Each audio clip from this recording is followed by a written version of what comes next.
Now I'm on. Before we start the meeting, I invite you to stand and join me in the pledge. Then Kevin Flores will bring the invocation. I pledge allegiance to the flag of the United States of America and to the republic for which it stands, one nation, under God, indivisible, with liberty and justice for all. Let us pray. Heavenly Father, we gather here this evening to thank you, Lord, to thank you for the many blessings that you've given our city.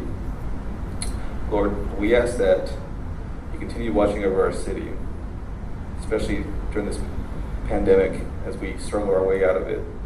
And we ask, Lord, that you watch over our residents that have struggled and are continuing to go through hard times. For Lord, we know that there are brighter days ahead. Lord, as leaders of this great city, we ask that you give us the guidance to make the proper decisions for our community and to always use the interest of our residents as our North Star. We ask all this in your name, Lord. Amen. Amen. Thank you, Kevin. All right. I'd like to again welcome you here tonight. This is the Tuesday, April 13th, 2021 regular meeting at Springdale City Council. And we do have large print agendas, I think, over there, do we not? Yeah. Wyman or Colby, do we have some? Okay, if that would be of a help to anyone in the room. So we'll call this meeting to order, and we'll start out by having our city clerk call the roll. Mayor Sprouse. Here. Brian Powell. Here. Amelia Williams. Here. Jeff Watson. Here. Mike Overton. Here. Mike Lawson. Here. Kevin Flores. Here. Randall Harriman. Here. Mark Fujaroos. Here. Ernest Kay. Here. All right, thank you. Item 4, we're going to open the meeting here with a public hearing. I'm going to turn this over to our city attorney. Thank you, Mayor. Item 12 on the agenda is an ordinance vacating a portion of utility easement on property located at 4585 Sequoia Avenue. Statute requires before the council can take up this ordinance that a public hearing be held. So is there anyone here who wishes to speak on this particular issue? If not, I'll close the public hearing and we'll take that item up as item number 12. All right, thank you. That brings us to item 5. This is the portion of each meeting that the council sets aside to hear comments from our residents. If we have any residents that would like to address the council, we ask that you come to the microphone, clearly state your name and address, and please keep your comments brief, understanding that the council will not take action on anything you bring forward tonight. Is there anyone that would like to address the council concerning an item that is not already on tonight's agenda? Okay, seeing no one, we'll move on to item 6, the approval of minutes. Council, you've had an opportunity to look these minutes over, and if there are no additions or changes, I'd entertain a motion to approve them as presented. So moved. Okay, we have a motion and a second. All in favor, please say aye. Aye. All opposed, same sign. All right, item 7, procedural motions. What's your pleasure, council? I move for A and B. Second. Okay, you got a motion and a second for A and B. Roll call, please. Powell. Yes. Williams. Yes. Watson. Overton. Yes. Lawson. Flores. Yes, ma'am. Harriman. Yes. Fujaroos. Yes. Carries 8-0. All right, thank you. Item 8, a resolution, and Wyman is here to bring that forward. Wyman? We have a resolution authorizing a temporary operation of a carnival in May and October, from May 20th through the 30th, and October 1st through October the 10th. All right. Did you read the resolution? I believe you just did. A resolution authorizing the temporary operation of a carnival. That said it was on there for like 10 days, but I think the dates only show 3 days. Is that just set up, tear down? Don't know. I don't have the answer to that. Rick's not here. Don't believe. Is this similar to what they do every year? He usually asks me to present it for him. Okay. Are you talking about the specific dates on the header? Yeah, it had specific dates, but it said it was, the permit was for like 10 days, Oh, okay. so I didn't know if that was just a normal, if that's how long this stuff's gonna be there or what, but. Is there a reason they've got a 10 days set aside? Is that how long the carnival is, or is that, do you know? Well, I think there's a restriction on how many days they can have it in the ordinance, and he maximizes his carnival. Okay. Does that answer your question, Randall? Yeah, I guess. I just saw that it said 10 days and then the dates had 3 days, so I was wondering if that was just set up, tear down, or what. So, Okay. What are you saying says 3 days? the dates are for 3 days, Friday, Thursday. The actual Friday, dates of the Saturday. carnival? Yeah. But then it says it's a 10-day deal. I'm still trying to find it on here.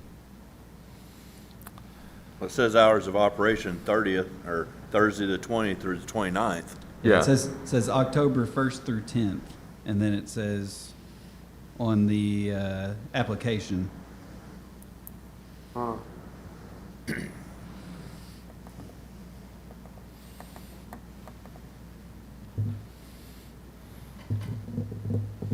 I don't have a problem with it. I Yeah, I move the don't- resolution pass.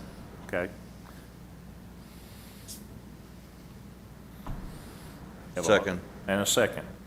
Any other discussion or questions, comments? Okay, Denise? Williams, Yes. Watson, Yes.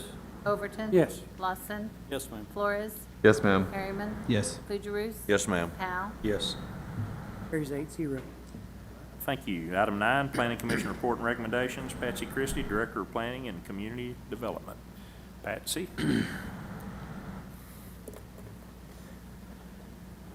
I forgot my clicker.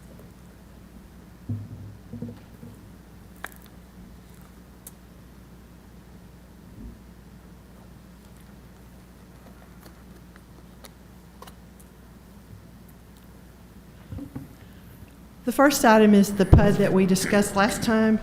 I can go back over all the details if y'all want me to go through the covenants and the development plan if you want to. I guess this would be the test to see if I tell you the same thing twice, but I have it marked the same way I had last time. As you'll see, this is the site plan itself. It shows one access off of Gibbs Road. It has rear-loaded garages for all of these. Here is the elevations of what the homes look like that they're building in that, and well, that's going on to the next one. So anybody have any questions or anything that we need to discuss on the PUD? We had a question, I don't know if I've understood it correctly, the parking off of, Gibbs Road. yes. Yeah. Okay, I got to end show and go back. They show, now, let me explain to you. What you have is what was presented to the Planning Commission, and it shows additional parking along the open space. I go to the wrong one again? Yes. Yep. Okay, let's go Friendship. back. Can I go to preview? I can't read it from here, so y'all tell me when I'm close. 2 up. Yeah, previous yeah, is there you right go. there. Right there. There you go. Okay. And I do that again. So real quick, those houses are facing towards Gibbs Roads that are on Gibbs Road. Right. Okay. That's what you'll see along Gibbs Road, and that's what you will see along the entrance Yeah. road into that, and all of the garages will be in the rear. Nope. Nope. That was way too easy to y'all to tell me I could do that. Okay, let's, Second line, there you go. Now, can you do that again? 2 more times. well, one would think you could do that. Now do it again. Okay. Okay. This shows some additional parking along the area right here. We have had some conversations with the developers to see if some of that couldn't be moved to this area up here if the detention pond is allowed to go away. And with that, they have to work with the detention with the Benedetto subdivision that's to the south of it. And I don't know that all the details on that have been worked out, and that may be something Brad would have to address because I don't get into that. But to provide some of that additional parking on this end. This is what the Planning Commission approved. So if you guys want to negotiate a change, we can do that, or they have to go back and do an amendment to it if you adopt it just the same way it was presented to the Planning Commission.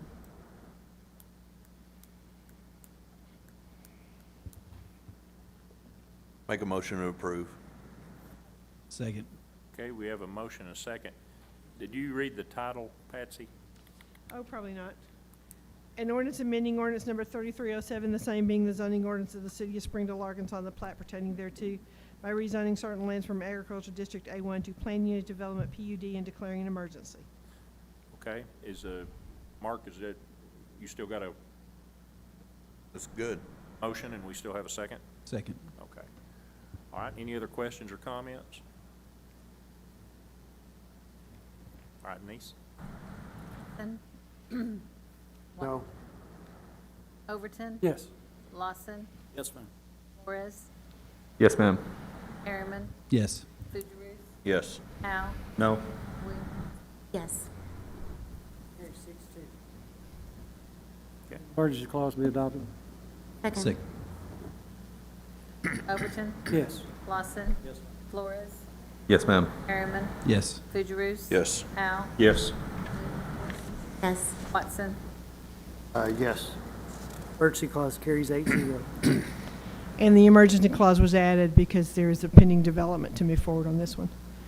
The next item is a resolution approving a conditional use at 1649 Ventress Road, as set forth in ordinance number 4030, and this is a tandem lot split.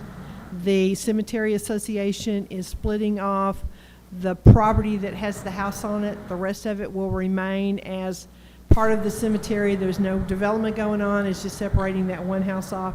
Planning Commission looked at this conditional use and recommends approval.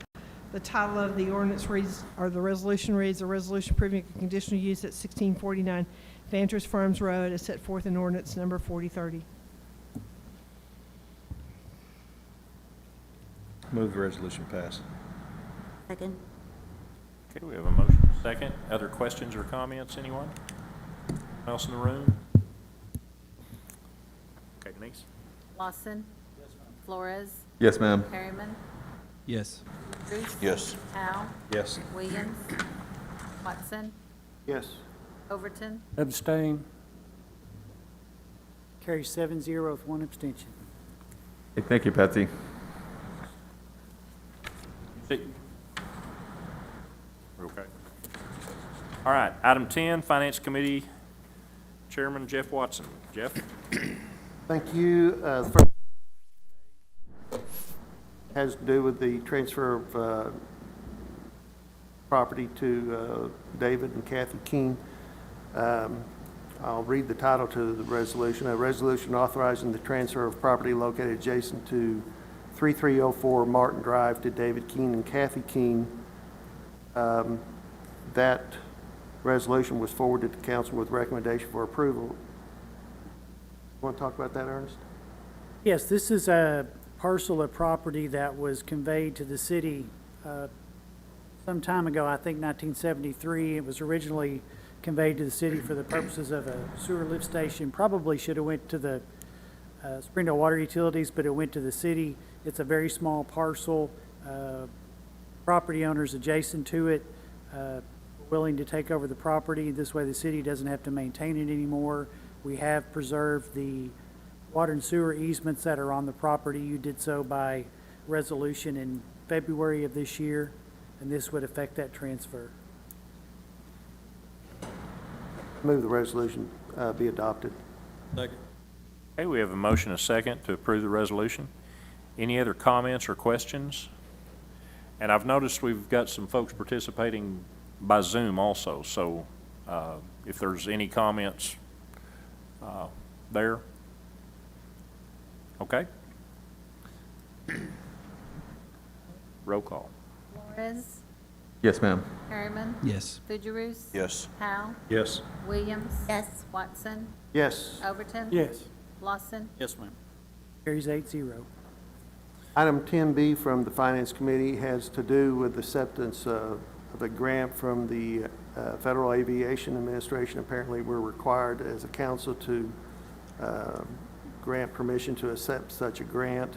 This grant would be for $57,162, and the resolution was forwarded to council with recommendation for approval from the Finance Committee. The title to the resolution is a resolution accepting a grant from the Federal Aviation Administration and authorizing the mayor to sign the grant agreement.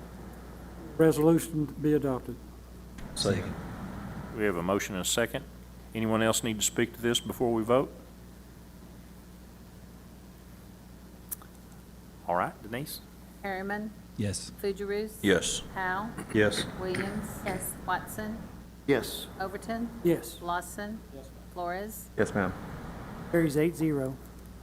Third item from the Finance Committee, item 10C, had very little conversation at the Finance Committee due to the fact that we didn't have the numbers at the committee meeting. However, it was agreed and basically forwarded to council without any kind of a recommendation one way or the other. Has to do with the acquiring of a portion of tract of property on 40th Street for the 40th Street project. The title to that resolution reads, "A resolution authorizing the expenditure of funds to acquire a portion of land from the Elizabeth McNabb Phillips Trust for the 40th Street project, Falcon Road to Spring Creek Bridge, project number 18BPS4."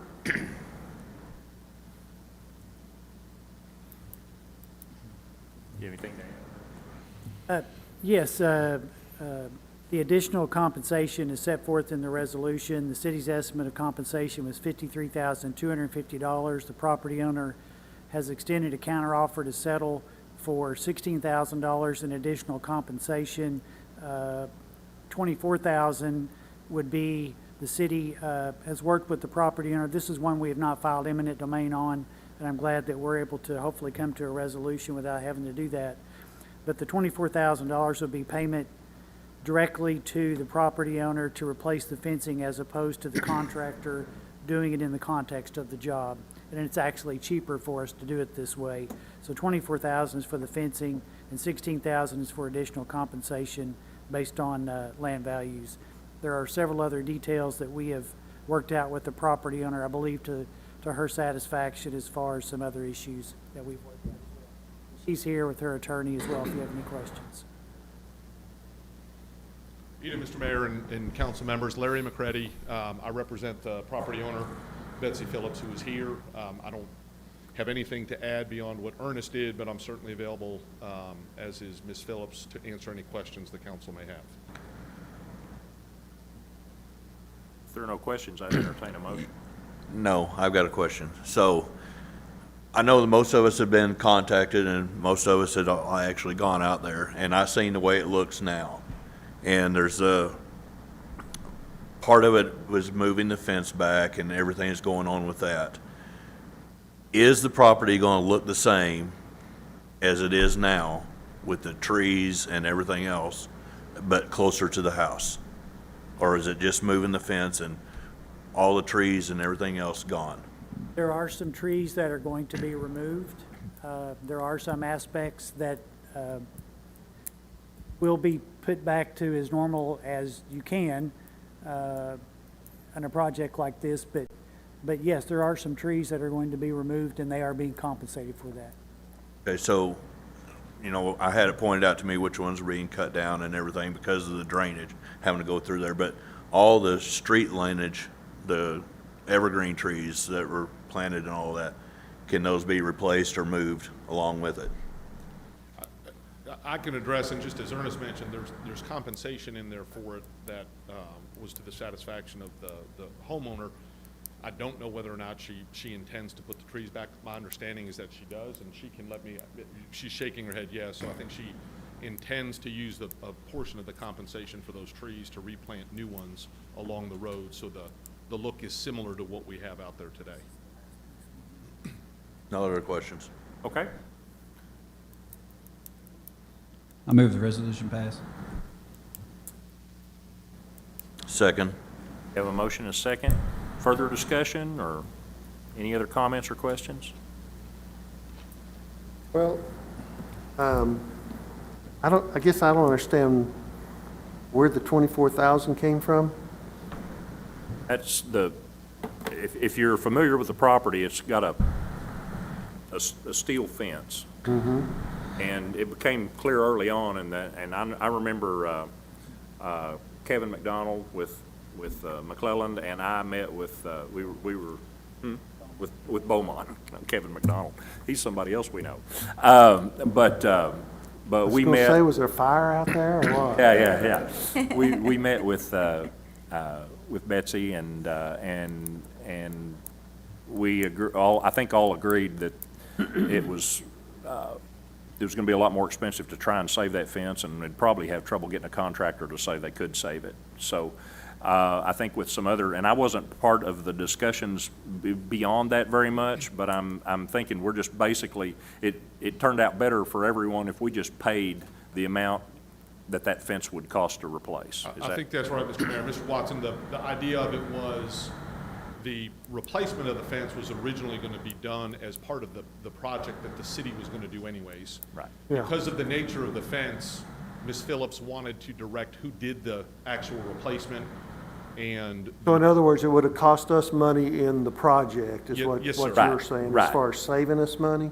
Yes. It's been taken out of the project, the cost of the fence, Except- except it's in this now, in Yeah. the settlement for the right-of-way. Good. So, the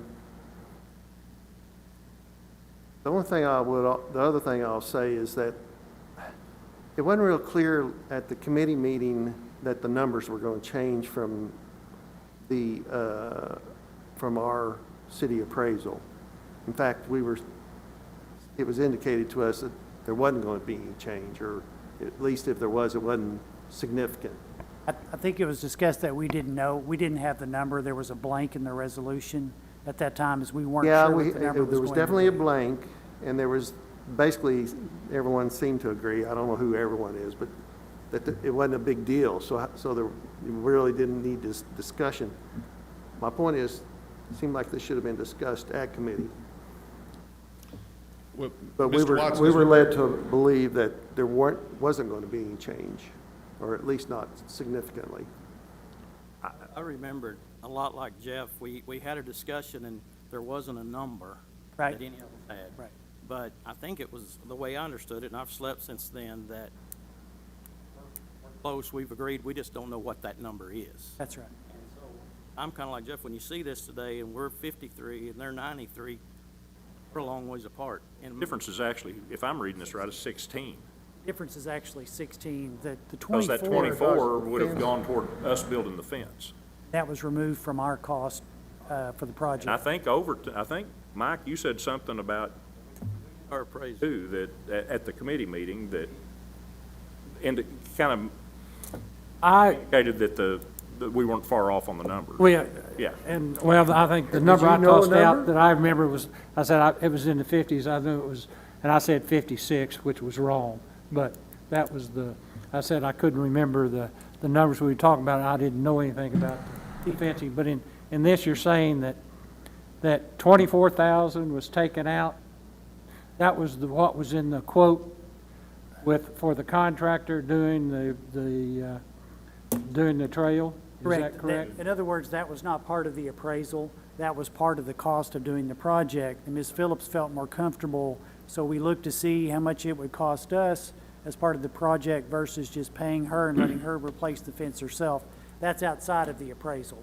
So really, Really, it's just we're getting a 16,000. benefit from that, and she's getting a benefit from that. So really, the additional compensation really is 16,000. There's lots of different things that went into that.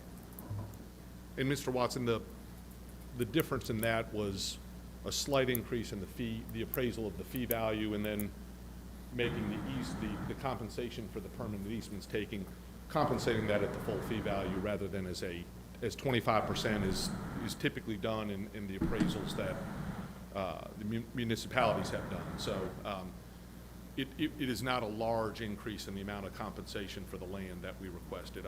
As Ernest explained, the biggest part is that 24,000 shows, it makes it looks like it's additional compensation, but it's not really part of it. It says 40,000 additional compensation, but 24 of that has to do with the fence, which was not included in the appraisal to begin with. It was just Okay. part of our construction costs. That's now been removed. And the appraisal was done 2 years ago, correct? Around 2 years ago? Been a while, I don't know, but it's. Was yeah. updated, I believe, in November of 20. Yeah, I don't remember the exact date on that. I don't, just for future consideration, it certainly would help me anytime we're bringing any of these land acquisitions to the committee. It would help if we had a copy of the appraisal and also had the appraiser at the committee meetings in order to, in case we had any questions about it. That would be beneficial. I can tell you normally what we do whenever the mayor recommends that these be brought to committee is we do usually provide at least a copy of our summary page of our appraisal, a summary page of their appraisal. This one wasn't done that way for various reasons. One being we didn't have the firm number yet, but this was the last property that we needed to acquire easements on to get the project moving. Was part of the reason why we went ahead and brought it forward as opposed to waiting 2 more weeks. Yeah, Mayor may want to address that, but I understand, that's part of the reason but why. there's still questions that we might have that it would benefit us to have the appraiser answer, at least for my benefit anyway. Okay. Well, we have a motion and a second. So are there any other questions or comments? Okay, roll call. Yes. Powell, Yes. Williams. Yes. Watson, Yes. Overton, Yes, Lawson, Yes. Flores, Yes, ma'am. Perryman. Yes. Carries 8-0. Thank you. All right, item 11 is Ordinance Committee and Chairman Mike Overton. Mike? thank you, Mayor. We have 3 ordinances come before the council tonight, all that were recommended for approval, and I'm going to ask Brad Baldwin to give us some details on, especially on the first one. It's an ordinance amending Chapter 114-88 of the Code of Ordinances of City of Springdale. It has to do with our truck routes and vehicles with a gross weight in excess of 35,000 pounds. We brought this to try to head off some future street damage.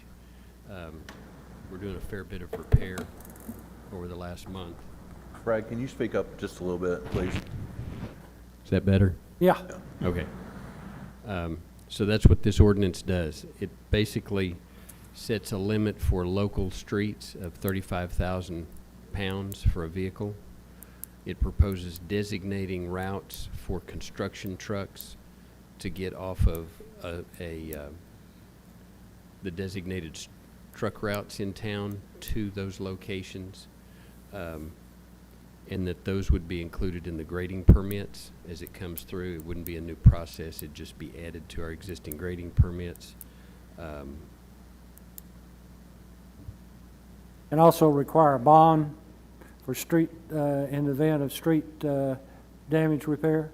Yes, that provision is in there. It's not required.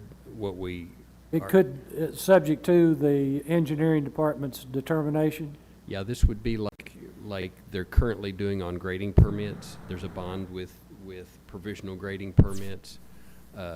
Public Work has bonds with right-of-way contractors in theirs. That was the intent.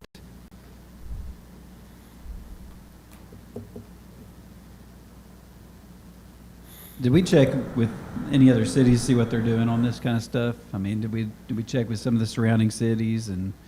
No, I don't know of anybody that's doing this, but we can check that. It certainly would help compensate the city in the event that there is damage from some of these large trucks, which we've seen on, particularly on some of these arterial streets, which they have to travel in order to have construction, so it makes sense to me. Yeah, when you look at the designated truck routes, they're basically the state highways in Huntsville. Well, there's a lot of construction along other routes. What we're looking at is if it's the designated routes would use collector or above streets in our system as much as possible, because those would already be to a higher standard than a lot of the local streets. So really what we're looking for is these more local streets that weren't built to the kind of standard that 80,000-pound trucks could So run the on bond without basically damage. would just ask that the city be compensated for repairs due to deterioration caused by these heavier vehicles. Yeah, or they would make the repairs. Yes. The bond would ensure that they make the repairs. Oh, Ernest, have you given much thought to how that bond system would work? 'Cause similar to requiring bonds for other projects construction projects that we've done, or what?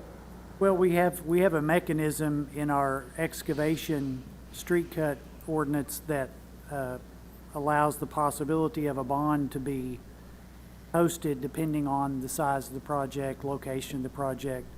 I assume it would work like that. And have we done that much? Do you know of? Done what? Have we On required those repairs? bonds? Yes. That'd have to be a All question the for Brad. time. I don't know. Well, I mean, have we called them? Be involved in calling them and say, hey, you owe us some money? There have been a couple of instances where, in that situation, we have required a company to go back and fix the street, yes. And I guess the bond would last for the duration of the project, whatever it is. And then once the project's over and it was determined there's no street damage, then there's no bond required. Yes. Usually what happens, because there's a bond in place, they make the repairs. All of our street cuts, if they damage roads when they're boring, They'll fix them. they instead of fix making- them, okay. as opposed to having their bond called. And the street cuts really used to be a problem with these contractors damaging them and the taxpayers having to fix it. I like the idea. You and I we discussed it this morning some, and I'm still trying to get my arms around it, because I can see how it's workable when we're dealing with a sub who's doing boring. Because you've got a specific place that I'm still struggling a little bit with the streets. I like the idea of having a route designated that they can take depending on the project. I'm just wondering if we're ready to do this on the bond question. I don't know. I'm thinking. I think you have a hard time deciding whether or not they owe money and how much was caused by them. And Well, you can see the amount of damage. The only problem that the bonder would have is determine which one of these subs did the damage, but that's up to the bond buyer to figure out, though.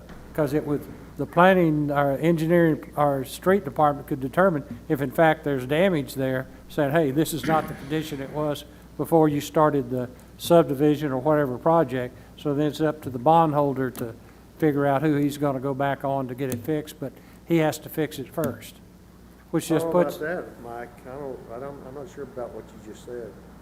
well, See how they would necessarily be responsible for saying who did it. hey, if a developer's doing a project and say it's crossing one of these city streets that aren't built up and there's damage to it and he has a bond, he has to take care of it. Did it? Well, if the street is not damaged, but when he completes his project, it's damaged, it's pretty good evidence that with vehicles going in, something happened to it. Didn't happen by. Yeah, but you're gonna have different contractors. That's You're all, gonna have a- that all work for the developer, whoever that is. Who would have to provide the bond? The developer.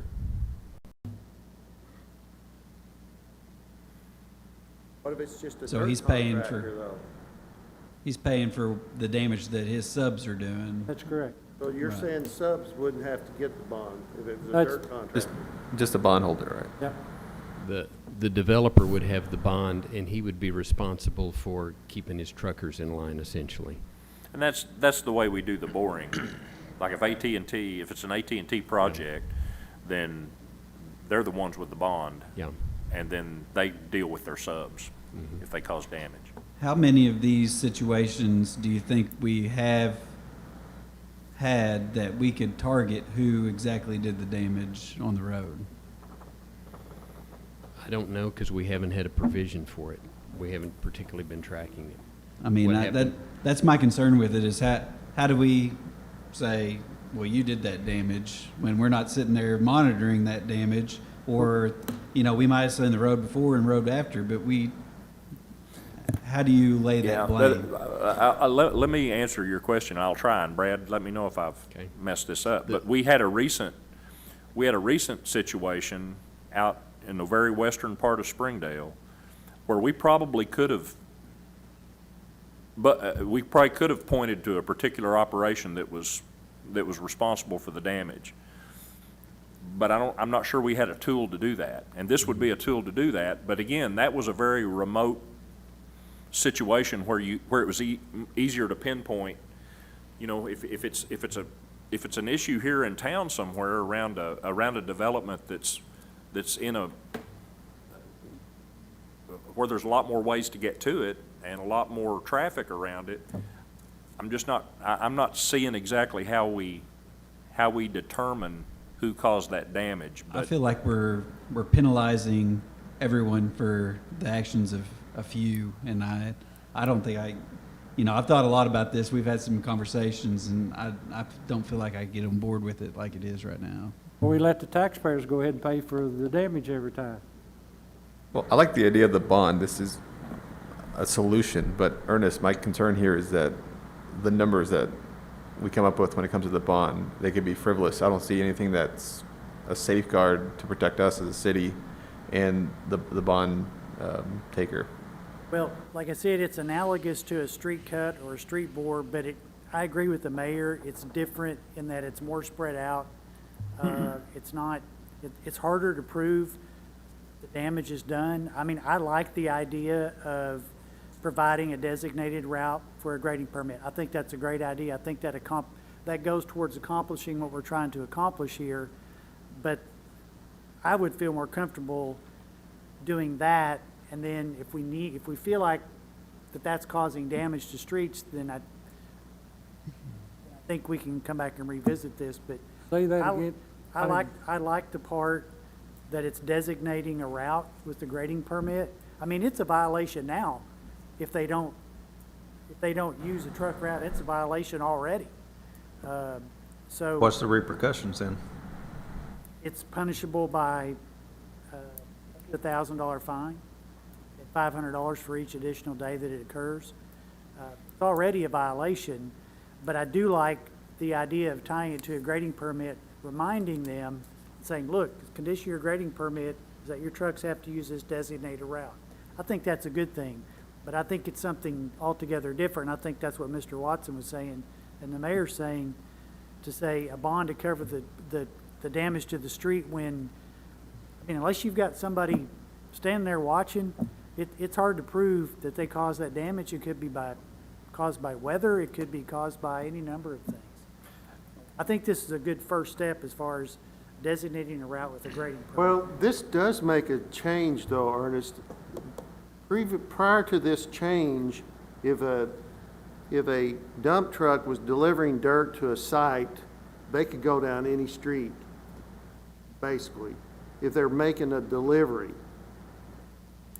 So this says if they're over 35,000 pounds, even if they're making a delivery, if they're over 35,000 pounds, they have to use that designated route. But before this, they could have gone down any route, as long as they're making a delivery. When it's necessary to leave the marked truck route to do so, and that's going to depend on where they are. We're providing a route that we're saying Right, for so them to use. this does more, but you said a minute ago that we could still stop them, but if they were making the delivery, we couldn't. Well, it depends on, I mean, if they're making a delivery on the west side of Springdale, doesn't mean they can use Don Tyson to go from Well, they do it all Sonora the to the time. west side. That's the west way side of they read it. Springdale. Because it's not necessary to leave the marked truck route to do so. Yeah, They're using well, I it think as an excuse. this tightens it up a little bit, is what I'm saying. That's the point I'm making. Yeah. But the bond, I think, is a little too nebulous. What would be the repercussions, Brad? Let's say we set the bond portion of this aside, and someone comes in, they permit for a grading permit or whatever, and you give them a route. Public Works gives them a route that they must take, they must use. how do you see that going forward if they violate that? Do we revoke the permit? If there's no bonding? If it's associated with a grading permit, we could issue a stop work order on the project. Okay. Is one way.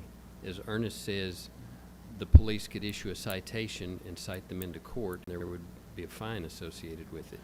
Those would be the two enforcement mechanisms we'd have absent the bond. So in effect, if Public Works gives them an approved route to use, and they stray from that route, then it's just like it's just like a truck being on driving on a no truck street, not making a delivery, basically.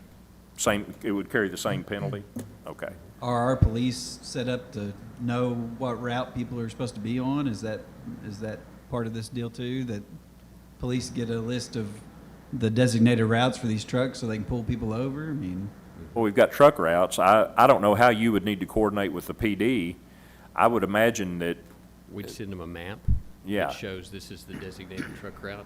We're also going to have somebody in Public Works helping monitor this, so we don't overburden the police department. right, We could, if we see somebody, we could call them to. right. You can call the police, or, yeah. call Probably a them. lot of that's complaint-driven anyway, isn't it? Yeah, it is. It has to be. What's the council pleasure? So, Ernest, as is, I guess at the end of the road, if we're seeking damages from a developer, we try to get damages outside of court, then we go to court. Let's say we show cause and win this thing. Do we get attorney's fees at the end of that? And after many months, get compensated to repair the road or whatever damage happened to? Well, if there's a violation of the truck route ordinance and they're charged with that, certainly any restitution the city's at will be sought in the context of that violation. No different than if we write someone for unsightly and sanitary conditions and the city had to clean it up, we seek that as restitution. If we can prove it. Yeah. We can in that case, but in this type of case, it's gonna be very difficult, I think. Unless someone witnesses the damage, it's gonna be difficult to prove, I think. But apparently, the reason why we're here tonight with this change is because y'all were familiar with the one on the west side of town. Apparently, that's kind of a bad situation, which we would have liked to have had this That's correct. We would like to have had this in then. place. but how much of a bond would we have to fix that road? Because I think we'd fall That's where the very engineering, short on this deal. that's where the engineering department would come in to determine I mean, is what that, the extent of the is that like damage a was. $300,000 bond? I mean, Now, how do you determine how much, Brad? You take a look at what the street structure is. I square yard price generally. So if they've torn up 100 feet of one lane, that's a specific area, and you apply a unit price to it. I don't know if it would recover everything in every situation, but it would recover something.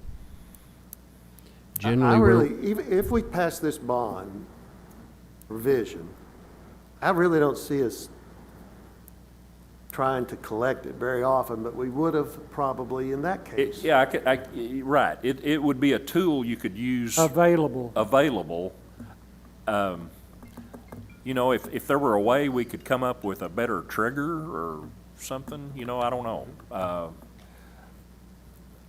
But, I mean, I know your department's not gonna abuse it. I know, but still, we've gotta. Well, if it's excessive, you don't want to run development off either. Right, that's true too. I would suggest that either you strike the bond provision tonight, or you have us come back with a methodology that we would use to set the bond. One thing about it, there could be damage done out there that you can't see immediately, and over a season, it will show up. And I don't think that this would cover that. What do you see as the solution to that? I don't know right off the top of my head, but I'm just saying that the damage would not be, even though that it may be damaged, it would not come visible maybe until a season. A couple seasons later. Could be. Well, Wouldn't that make it harder to determine who's at fault? Good. what we did in the situation that we've referenced, since we don't have this tool, but you made them stop work. They didn't have a grading permit, for one thing, right? Or they didn't have. They were there Yes. today. Yeah. We issued a stop work order on one, and, excuse me,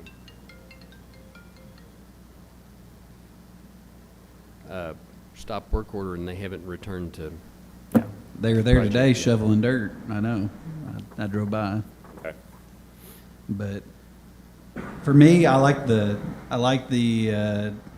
prescribed paths that they're going to take. I'd like to strike out the bond for tonight and move the ordinance pass. Take out so remove the next to the last sentence. Well, there's a lot in that permit requirements. Take out the language that says a bond to cover the cost of street damage repair may be required as part of the project grading permit. Strike that sentence. That's your motion. And that doesn't remove the possibility, Brad, of if you come up with some good methodology that you want to bring back to committee at some point, then the committee could hear it and see if they want to add it or amend the ordinance. I second that amendment to the ordinance. I like the theory of it, but I just think that there's some holes there. Yeah, and I'll state my concerns just so that if you bring anything forward again, we can address it then. But again, I'm concerned about frivolous numbers that, you know, they can go from 10,000 to 300,000. That's an exaggeration, but it's just something that I'd like to see some sort of calculation that we could present. But I do like the bond aspect because, again, it holds somebody responsible and in some way or another as a deterrence to a developer or their employees potentially driving out there a little more rough than they need to. I'd imagine if we took out a bond, a developer's going to address that with his employees as far as being careful. So yeah, if I'd be totally open to having this a calculation of sorts being brought in the future.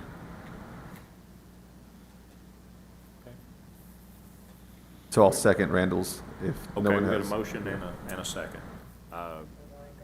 Yours doesn't that- count. I was talking to Overton and said his doesn't count. You did? Okay, That's then. all, man. I'm used to Got you a- ignoring me. No big deal.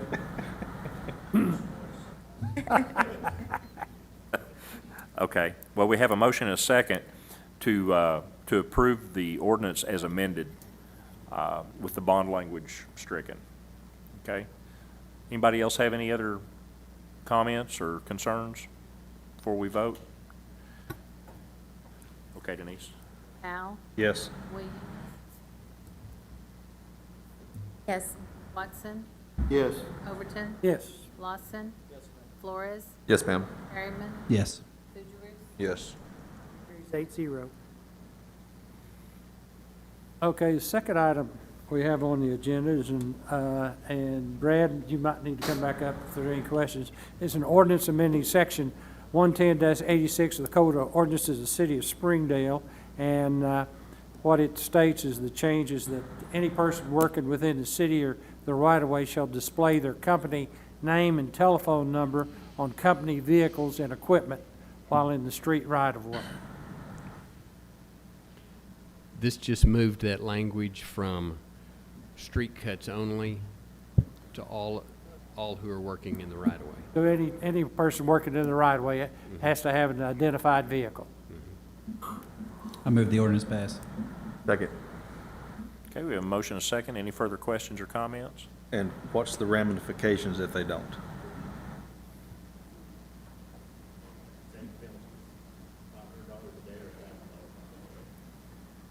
Say that again, James?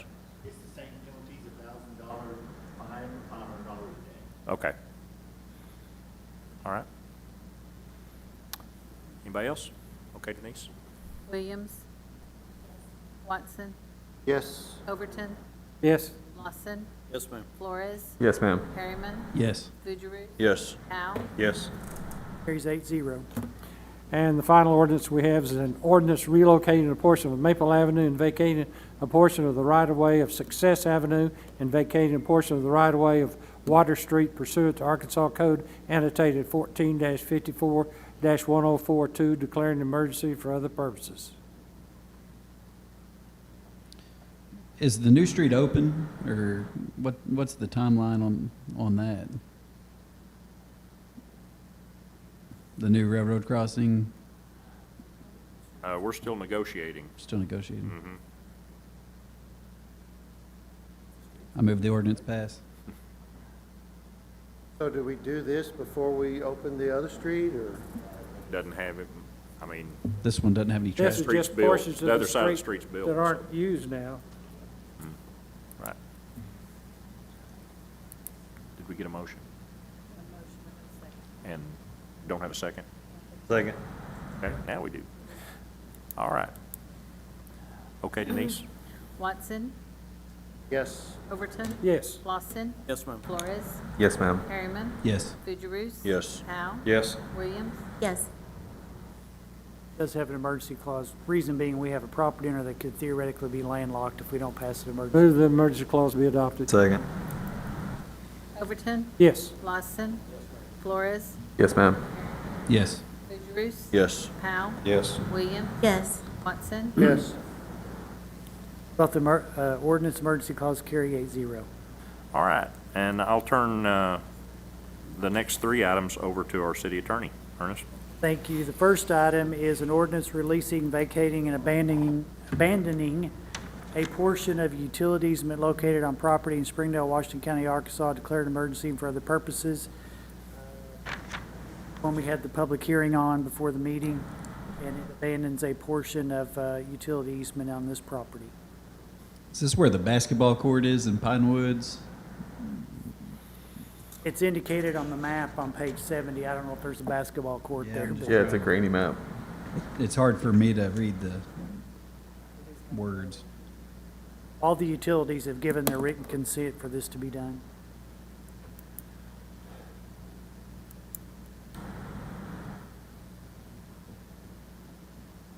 I move the ordinance pass. Second. Okay, we have a motion and a second. You know, it seems like we see a lot of these, and a lot of times it's like old Brad runs, the pool guy goes out and builds a pool before he checks the utilities. And sometimes, I agree, we have had a lot of these recently, and sometimes it may be that they platted a 30-foot utility easement and they're only using 25. So It's just not operating necessary. Wants to use that extra Put in a garden or build a pool or something. window or a gazebo or a pool. Yeah. Okay, Denise? Lawson. Flores. Yes, ma'am. Harriman. Yes. Fugere. Yes. Powell. Yes. Williams. Yes. Watson. Yes. Overton. Yes. Emergency clause. I move the emergency clause be adopted. Second. Flores. Yes, ma'am. Yes. Yes. Powell. Yes. Williams. Yes. Watson. Yes. Overton. Yes. Lawson. Both the ordinance emergency clause carry 8-0. The last two we can take together if you wish, because they both pertain to the same thing, and it seems like every other meeting I'm coming back with more easements needed for Shaw Park, but both of these apply to water and sewer easements across Shaw Park. It's two different parcels, but it's a resolution authorizing the grant of water sewer easements across property owned by the city of Springdale, Benton County, Arkansas, as shown on the maps. Hopefully, these are the last ones that they need. Move resolution be adopted. Second. I'm going to take them both together. Yes. That's- Resolutions. 13 and 14. Okay. We have a motion and a second to pass both resolutions. Any other questions or comments? Harriman. Yes. Fugierus. Yes. Powell. Yes. Williams. Yes. Watson. Yes. Overton. Yes. Lawson. Yes, ma'am. Flores. Yes, ma'am. Both the resolutions carry 8-0. Okay, thank you. Any comments from council? Department heads? City attorney? No, sir. Nothing from me. So moved. We are adjourned. Thank you.